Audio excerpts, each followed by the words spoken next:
아멘. 오늘은 모든 여러분들을 환영하는 모두 환영한 데이, 매달 첫 주마다 모두 환영한 데이이면서 오늘은 또 어린이 주일입니다. 오늘 이 찬양이 예수님이 어린이를 사랑하시고 내게로라 내 품에 안기라 말씀하시는데, 이것은 다른 어린이들 생각하지 마시고 저와 여러분들이 주님 앞에서 어린이입니다. 어린아이 같은 마음으로 주님 앞으로 나오시기를 축복합니다. 예수님은 어린이를 사랑하시고 어린이를 존중하십니다. 예수님은 더 나아가셔서 어린아이와 같이 되지 아니하면, 어린아이와 같이 자기를 낮추지 아니하면 천국에 들어갈 수가 없다 그랬습니다. 그리고 이 어린아이와 같은 작은 자를 섬기는 것이 곧 나에게 하는 것이다, 그렇게 말씀하셨어요. 그 당시에 이 어린이들은 소외된 존재예요. 하나의 인격체를 인정받지 못하는 그런 존재였는데, 예수님은 하나의 인격체로, 아주 귀한 존재로, 천국의 주인공으로 이렇게 말씀하셨습니다. 우리나라도 예전에는 아이들이 많을 때는 아이들 귀한 줄을 잘 몰랐습니다. 이 동네마다 약장수가 오면은 사람들이 우르르 몰립니다. 그러면 약장수들이 항상 뭐라 그래요? 애들은 가라, 애들은 가. 돈이 안 되니까요. 그래서 좀 머리 쓰는 사람은 애들은 가라, 가서 아빠 엄마 모셔와라 그럽니다. 그러니까 어른들은 애들을 바라볼 때 이 돈이 되느냐 안 되느냐를 봅니다. 예수님이 이 말씀하실 때 제자들이 서로 싸웠어요. 천국에서 누가 큽니까?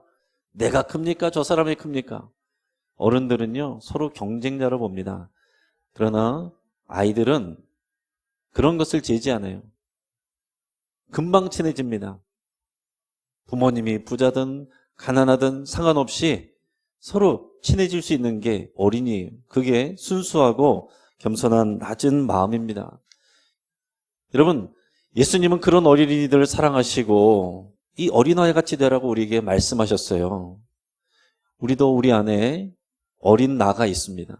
어린 자아가 있어요. 하나님 앞에서 우리는 다 어린이입니다. 하나님 앞에서 우리 어린아이 같이 주님이 우리를 불러주시고 품에 안아주실 때, 여러분, 우리가 어른들끼리는 서로 재고 또 서로를 비교하고 하지만 어린아이 같은 마음은 모든 것을 그대로 맡기고 모든 것을 인정받으려고 하고 있는 말 그대로, 말씀하시는 그대로 받아들이는 게 어린아이 같은 마음입니다. 오늘 주님께서 오늘 저와 여러분들을 어린아이처럼 우리에게 내게로 오라, 내 품에 안기라 말씀하시는데, 어린아이처럼 주님 앞에 믿음으로 나갈 수 있기를 주 이름으로 축복합니다. 여러분, 우리가 하나님 앞에 예배할 수 있는 이유는 뭐냐? 하나님이 우리를 사랑하시기 때문입니다. 우리가 하나님을 비위며 차려고, 잘 보여서 복 받으려고 나오는 게 아니에요. 하나님이 우리를 사랑하시기 때문에 우리가 하나님 앞에 나와서 예배할 수가 있는 것입니다. 만약에 우리가 예배 자리에 나와 있지만 왜 예배해야 되는지를 모르겠고, 또 예배를 드려도 예배 기쁨과 감격이 없다면 하나님이 나를 사랑하신다는 것을 아직 모르고 있거나 머리로는 아는데 느끼지 못하기 때문에 그런 것이 대부분입니다. 하나님께서는 우리를 사랑한다고 분명히 오늘 본문을 통해서 말씀하고 계세요. 오늘 읽은 말씀을 다시 한번 같이 읽어보겠습니다. 하나님이 세상을 이처럼 사랑하사 독생자를 주셨으니 이는 그를 믿는 자마다 멸망하지 않고 영생을 얻게 하려 하심이라. 하나님이 그 아들을 세상에 보내신 것은 세상을 심판하려 하심이 아니요 그로 말미암아 세상이 구원을 받게 하려 하심이라. 아멘. 하나님이 세상을 사랑하신다고 했습니다. 저와 여러분들이 세상에 속해 있고 하나님은 저와 여러분들을 사랑한다고 성경에서 선포하고 있는 거예요. 그래서 여러분, 여기에서 이 구절에서 세상이라는 말 대신에 자기 이름을 넣어서 같이 읽어보도록 하겠습니다. 자, 시작. 하나님이 이진영을 이처럼 사랑하사 독생자를 주셨으니 이는 그를 믿는 자마다 멸망하지 않고 영생을 얻게 하려 하심이라.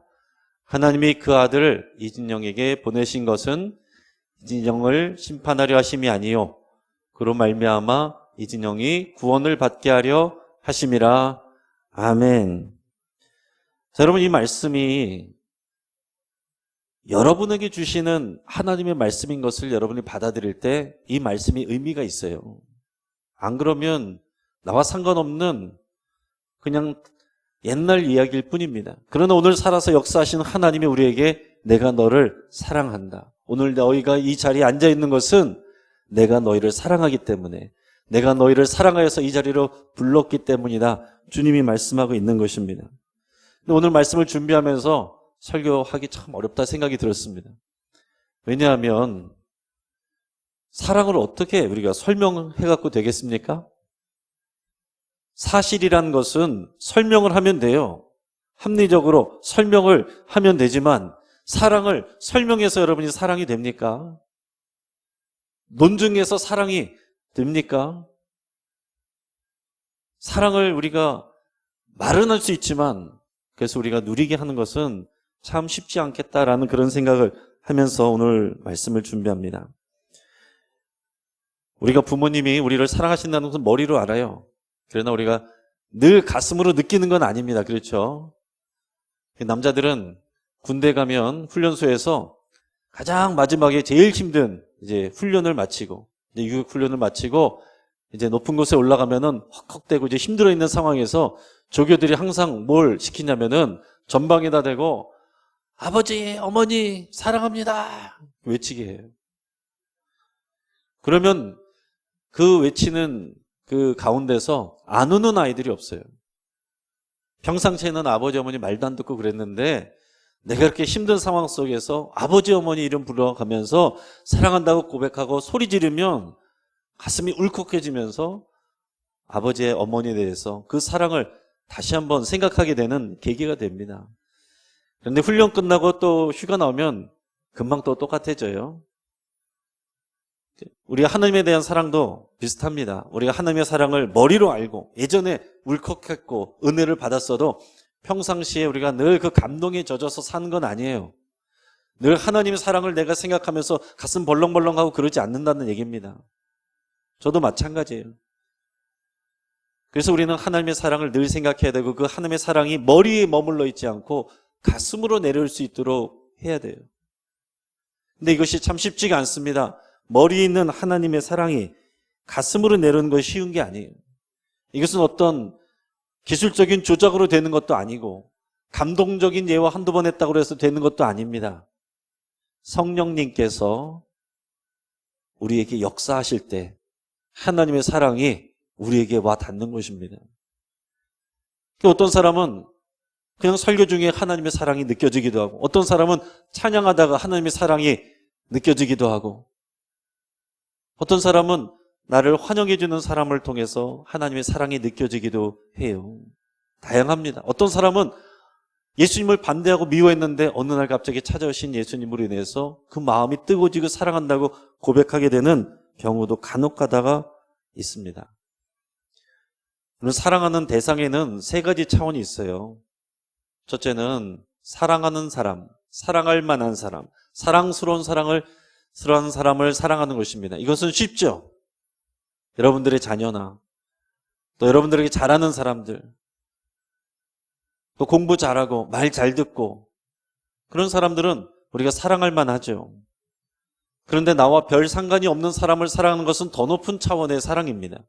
나와 별 상관이 없는 사람, 지금 우크라이나에 있는 백성들을 안타깝게 여기면서 우리가 성금을 보낸다든지 서울역에서 노숙하는 분들을 위해서 여러분들이 밥퍼 봉사를 한다든지 그것은 일반적인 사랑할 만한 사람을 사랑하는 것보다 더 높은 차원의 사랑이에요. 그런데 그것보다 더 높은 차원의 사랑은 사랑할 수 없는 사람을 사랑하는 것이 가장 높은 차원의 사랑입니다. 나를 미워하는 사람, 나를 해코지하는 사람, 나를 비방하고 다니는 사람, 나와 원수된 사람을 사랑하는 것은 이것은 인간의 힘으로는 할 수 없는 일이죠. 내 자식을 사랑하는 것은 당연한 일이고 남의 자식을 사랑하는 것은 좀 수고가 필요합니다. 그러나 원수의 자식을 사랑하는 것은 내가 노력해도 되지 않는 일이에요. 하나님이 우리를 사랑하신 것은 어디에 해당되겠습니까? 세 번째에 해당되는 거예요. 여러분 착각하시면 안 됩니다. 나 정도면 사랑할 만하지. 그러나 하나님이 우리를 사랑하신 것은 원수되어 있을 때 우리를 사랑하신 거예요.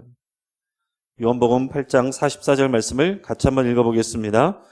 너희는 너희 아비 마귀에게서 났으니 너희 아버지의 욕심대로 너희도 행하고자 하느니라. 그는 처음부터 살인한 자요 진리가 그 속에 없으므로 진리에 서지 못하고 거짓을 말할 때마다 제 것으로 말하나니 이는 그가 거짓말쟁이요 거짓의 아비가 되었음이라. 아멘. 예수님이 이런 저주 같은 말을 누구에게 하셨을까요? 유대인들, 또 종교 지도자들에게 이런 말씀하셨어요. 그 사람들 얼마나 충격을 받았겠습니까? 자기들은 선택받은 민족이고 아브라함의 후손이고 누구보다도 이 율법을 잘 지키는 거룩한 하나님의 자녀라고 생각하는데 예수님은 너희는 마귀의 자녀다. 하나님의 아들이 직접 이 땅에 오셔서 말씀을 전하시고 하나님의 역사를 보여주신데도 안 믿는 것은 너희가 마귀에게 속해 있기 때문이다라고 알려주셨어요. 이 영적인 상태입니다. 여러분, 우리가 예수님을 만나서 하나님과 화목해지기 전까지는 우리는 마귀에게 속해 있어요. 죄의 종로로 타고 있습니다. 우리가 겉으로 볼 때는 다 선해 보이고 윤리적으로 보여도 우리 안에는 죄의 본성이 있어서 그것을 조종하는 마귀에게 속해 있다는 얘기예요. 죄를 안 지려고 해서 안 질 수 있는 것이 아니라 죄를 질 수밖에 없는 존재라는 거예요. 그래서 우리가 예수님을 만나고 용서를 받고 하나님과 관계를 회복할 때만 우리가 하나님의 자녀가 되고 하나님의 소속이 되는 것입니다. 자, 이런 하나님이 우리를 사랑하실 때 우리가 원수된 상황에서 우리를 사랑하셨다라는 거예요. 그런데도 불구하고 우리는 왜 사랑을 느끼지 못할까요? 먼저 하나님을 믿지 못하면, 하나님이 살아계신다는 것을 믿지 못하면 하나님의 사랑을 믿을 수가 없어요. 또 살아계신 하나님의 말씀, 성경 말씀을 하나님의 말씀으로 믿지 못하면 하나님의 사랑을 받을 수가 없어요. 또 하나는 하나님이 우리를 사랑하셔서 그 아들 예수 그리스도를 십자가에 내주셨다는 것을, 그 십자가 사건, 부활 사건을 못 믿으면 하나님의 사랑을 받을 수가 없어요. 자, 그런데 내가 하나님도 믿고 말씀도 믿고 예수님의 십자가와 부활도 믿는데 하나님의 사랑을 누리지 못하는 경우도 있습니다. 이런 경우는 주로 어떤 경우냐면 자기 자신의 수준으로 하나님의 사랑을 판단하는 거예요.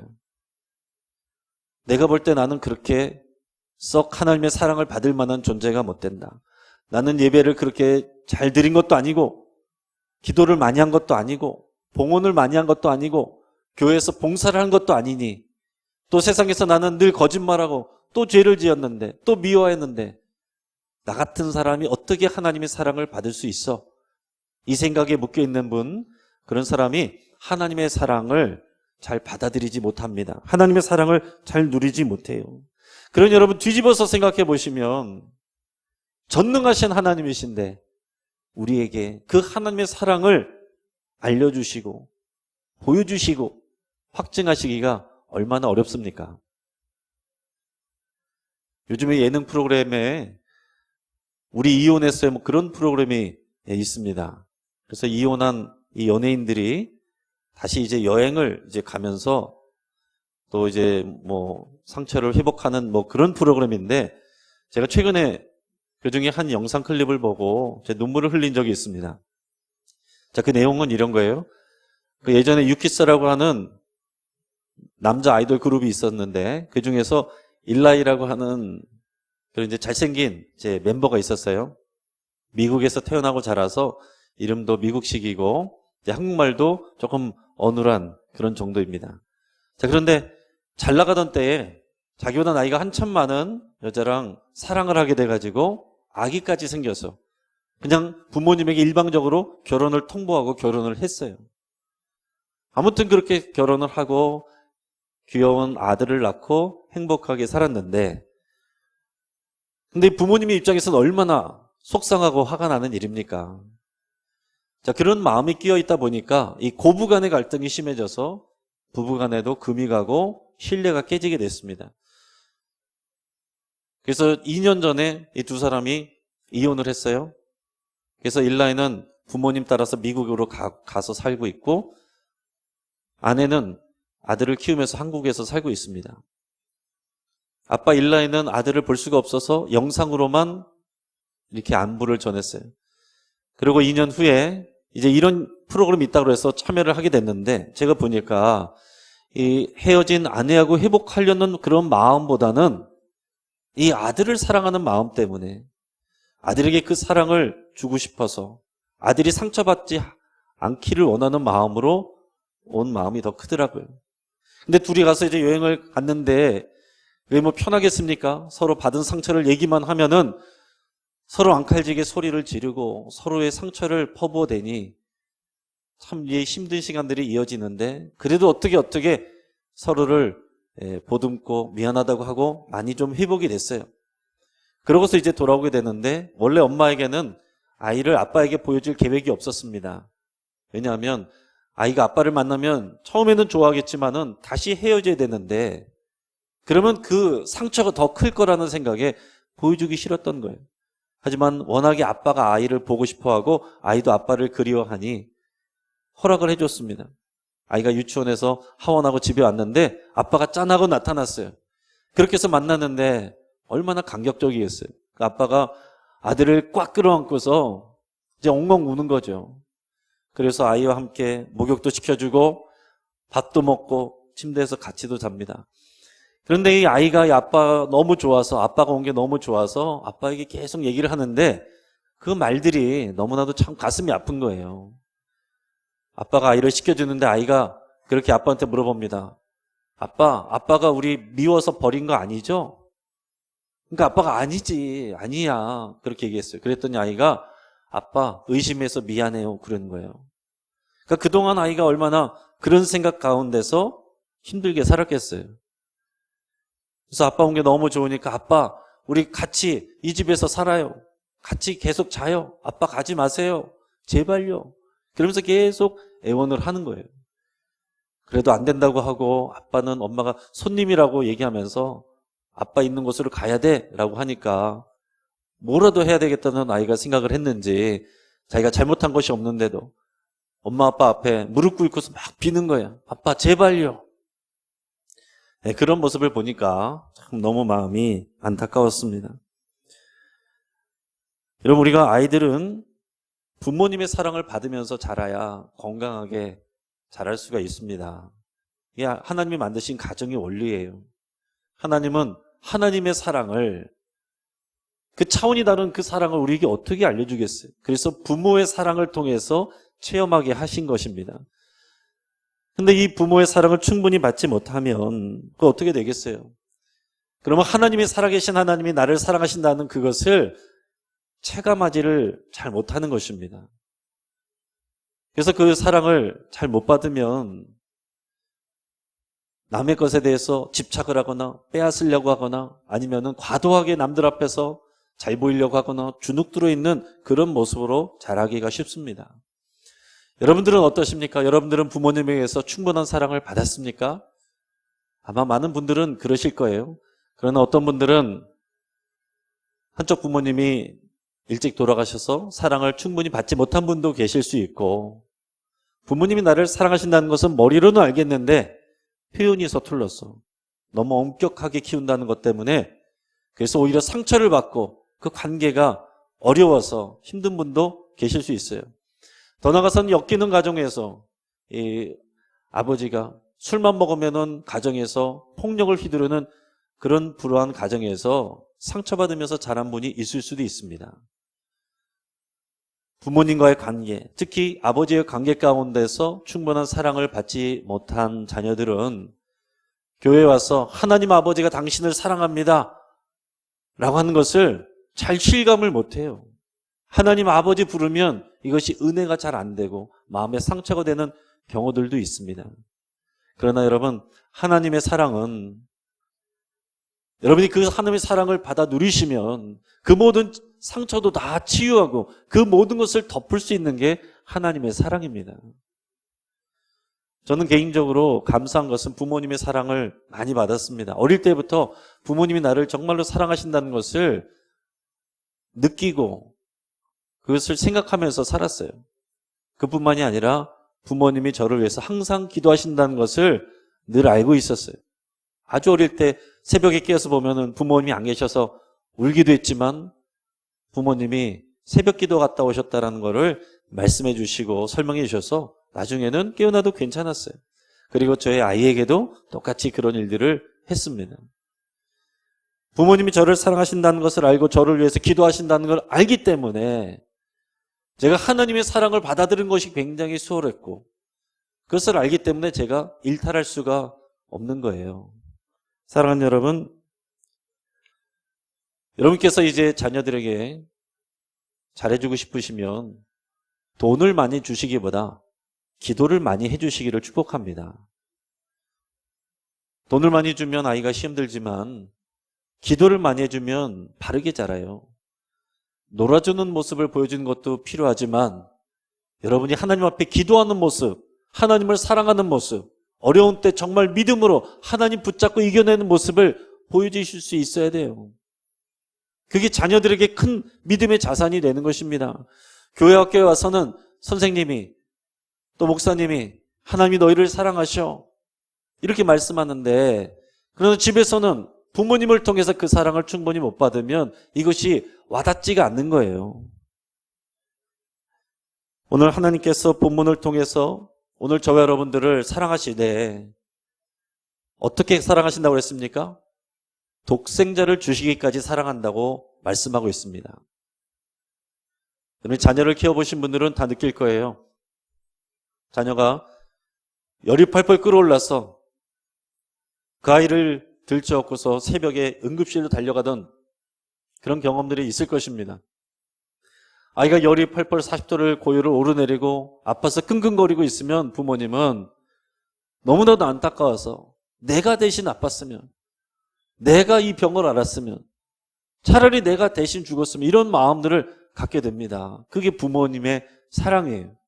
자녀들은 잘 몰라도 부모님들은 그런 사랑을 다 느끼잖아요. 내가 내 아이를 위해서는 뭐라도 할 수 있다. 뭐라도 희생할 수 있다. 내가 다른 사람들과 관계 끊어지더라도 내 아이를 위해서는 다 주고 싶다는 마음이 부모님에게는 다 있다는 얘기예요. 자, 그런데 뒤집어서 내 이렇게 눈에 넣어도 아프지 않는 이 사랑하는 자녀를 죄인들을 위해서 내가 희생시킨다. 그게 말이 되겠습니까? 인간적인 우리의 이성과 우리의 상식으로 이게 받아들여지겠습니까? 근데 하나님이 우리를 위해서 하신 일이 바로 그런 거다라는 얘기입니다. 우리가 원수 되었을 때, 우리가 죄인으로 있을 때에 하나님께서 그 사랑하는 독생자를 내주셔서 하나님의 사랑을 확인시켜 주셨다는 거예요. 로마서 5장 8절 말씀을 같이 읽겠습니다. 우리가 아직 죄인 되었을 때에 그리스도께서 우리를 위하여 죽으심으로 하나님께서 우리에 대한 자기의 사랑을 확증하셨느니라. 아멘. 여러분, 하나님은 우리와 완전히 수준이 다르시고 차원이 다른 하나님이십니다. 그런 하나님이 우리에게 사랑을 확증시켜주고 알려주는 것이 이게 쉬운 일이겠습니까? 앞에서 일라이라고 하는 아빠도 정말로 그 마음이 간절한데, 자녀를 사랑하는 마음이 간절한데 그 어린 아이에게 그것을 다 이해시키고 알려주는 것이 쉽지 않은 것처럼 하나님이 우리에게 그 사랑을 알려주고 확인시켜주는 게 참 쉽지가 않은 일입니다. 그러나 하나님은 그 일들을 이미 하셨어요. 우리에게 사랑을 많이 표현하셨고 보여주시고 확증하셨습니다. 먼저는 하나님의 말씀을 통해서, 오늘 이런 말씀을 통해서 우리를 사랑한다라고 선포하고 계세요. 여러분들이 믿든지 안 믿든지, 받아들인지 못 받아들이든지 하나님은 우리를 사랑하신다라고 선포하고 계십니다. 또 하나는 예수님의 십자가 죽음으로 2022년 전에 예수님이 인간의 몸을 입고 이 땅에 오셔서 저와 여러분을 위해서 십자가에 죽으심으로 그 하나님의 사랑을 확증하셨다라고 그랬어요. 그리고 성령님을 통해서 이 모든 말씀과 십자가의 사건이 우리에게 믿어지고 하나님의 사랑이 부어지도록 돕게 하셨습니다. 하나님 차원에서, 하나님 편에서는 하실 수 있는 걸 다 하셨어요. 이제 하나님의 사랑을 누리는 것은 우리에게 있습니다.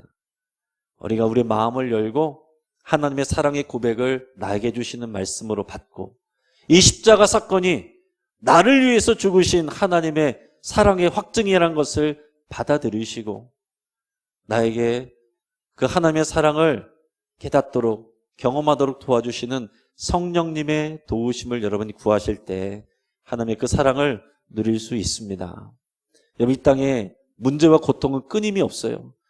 그러나 그 문제와 고통을 통해서 하나님이 저와 여러분을 이 자리로 부르신 것입니다. 문제와 고통이 없으면 우리가 하나님을 찾지 않아요.